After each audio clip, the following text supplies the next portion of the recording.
What up, guys? It's Mr. E85 back with you again.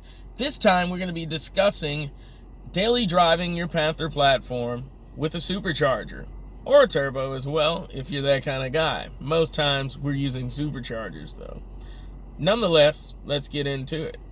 So, boosting your vehicle can be a task. You understand you're going to need many things. You're going to have to make some reliability improvements. You're going to have to get supporting mods for it. This typically includes tuning, injectors, sometimes rear differential change or rear axles, transmission upgrades and changes as well. There's a lot of different things that go into this. And there are parts out there on the market that are cheap. There are parts that are fairly priced, and there are parts that are expensive.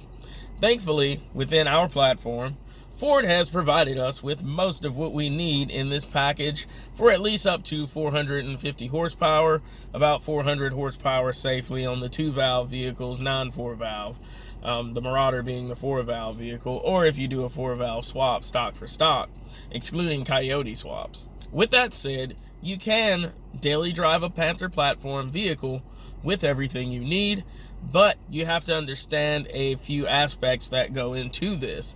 You have to understand what you're going to be using the vehicle for, what environment you're going to be in, what climate you're going to deal with, and a lot of other environmental variables that can affect your decisions, especially when it comes to things like using E85 or using regular gasoline, which both are possible. I've done it pretty often in the past with the Mustangs, and I've also done it a bit with the Marauder when E85 wasn't available for a very short time.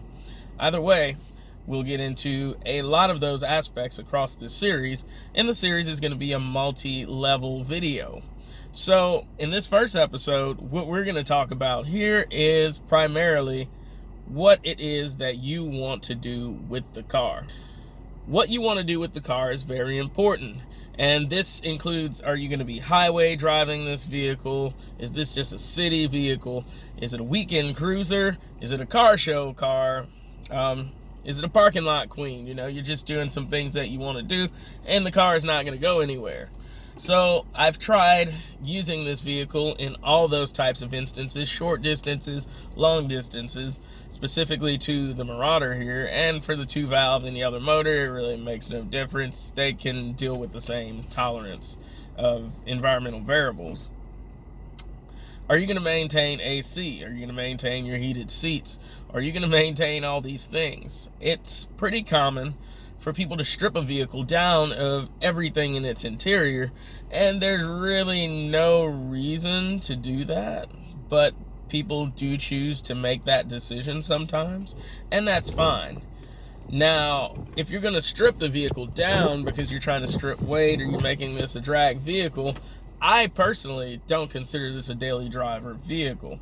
I consider a daily driver vehicle a car that comes with all the amenities that Ford or any other OEM put in the vehicle when it was released to the public. In this case, a Marauder or a Crown Victoria, Grand Marquis, or even Lincoln Continental, Lincoln Town Car, etc. They all came with AC, heated seats.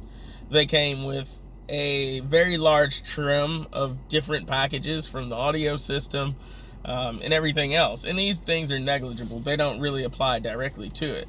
Either way, you can, in fact, daily drive the vehicle with AC and everything else. You shouldn't encounter any overheating issues or any of those other things that we sometimes see in daily driver vehicles out there.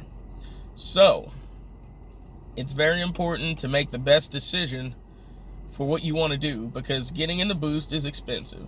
You're automatically going to spend roughly between $5,000 to $10,000 off the bat to boost the vehicle, and you have to understand that likely for these vehicles that's going to be outside the price range of the blue book for any of these cars, especially with moderate to high miles, excluding the Marauder, which tends to keep its value generally because it's a rare car. So that actually increases the value a little bit of the car and what you could sell it for out there on the market if everything is put together very well. Something else in the series that we're going to go over is how much you're spending on the vehicle and if that's within your budget. Because if we're going to do something for a daily driver vehicle, we can't just go to Jags or whoever, and there's no shade to any company or Amazon, eBay, anywhere else, and just get any old kind of part, any old fuel injector, any old transmission mod. You definitely don't want to go any old place and just get a tune anywhere. I tune my own vehicles generally.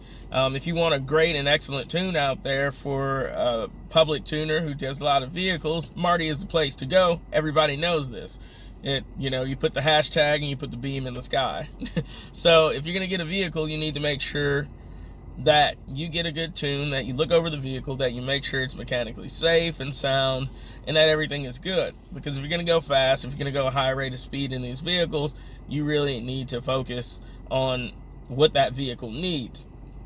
So in this video, for the first one for the series, we're really just going over all the different aspects of things that you need to consider before you start supercharging this vehicle and expecting to daily drive it out there on the highway. You also need to understand the local emissions laws in your area, especially my California people. You also need to understand that if you're going to throw all this stuff in the fray, if you're going to do all these different things with your car, that there's a chance that the vehicle could break down. There's a chance that you're going to have struggles or problems as you're getting everything set up. When you're adding more horsepower, tending to add at least 100 to 200 extra horsepower to a vehicle, you're going to have parts, especially on cars this age, that are going to fail. These are things that you have to consider. These are things that you have to pay attention to and think about before you put this vehicle out there and expect it to be safe in the environment of the public and to entrust it to not only transport you, but your family and friends. So I'm going over all these things to really stimulate your mind to think about what you're doing before you get into it. Now, I have a lot of experience in time supercharging various vehicles. I've been doing it for a little over 10 years, and I've been tuning vehicles for about 13, specifically Ford. If you're going to get out there, there's going to be a lot of hurdles that you find, and sometimes it's trial and error. In the next episode of the series, one of the things that we're going to go over is fuel systems.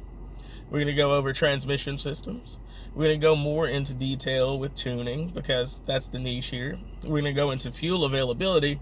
We're going to go into the availability of parts for your vehicle, for your engine, as far as superchargers and turbochargers go, and the selections that you can make out there.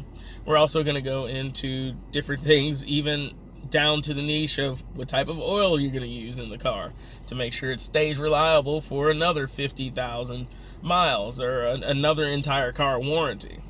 We're also going to speak about suspension. We're going to speak about shocks, struts, tires. We're going to talk about wheels or rims, as we say. We're going to talk about the differential. We're going to talk about just, everything about a Panther vehicle that you need to consider if you're going to put this much power into the car. Because we have a lot of questions that you see out there in the wild, and I've seen so many of these questions out there that I want to go ahead and make it one entire series, one entire video series, because that is more helpful for the community. It's more helpful for us out there to say, hey, here's what you can do with the Panther. Here's the things that you should consider about it. And let's put this all into a video format that's quick and easy to digest.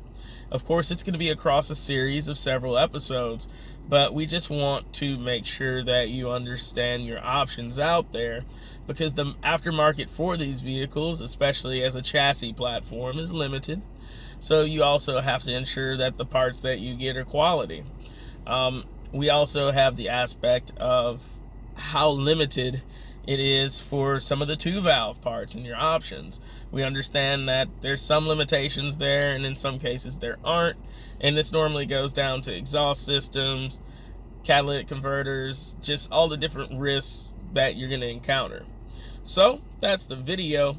I just want to get all these things established for what we're going to go over. And in this video, it's to start to stimulate your mind, to plant that seed, to really get a grasp on all the things you need to consider if you plan on boosting your daily driver Panther. And it can be done. You just have to take the time and the consideration.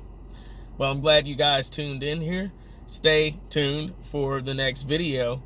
and we will start to go into the details of every segment.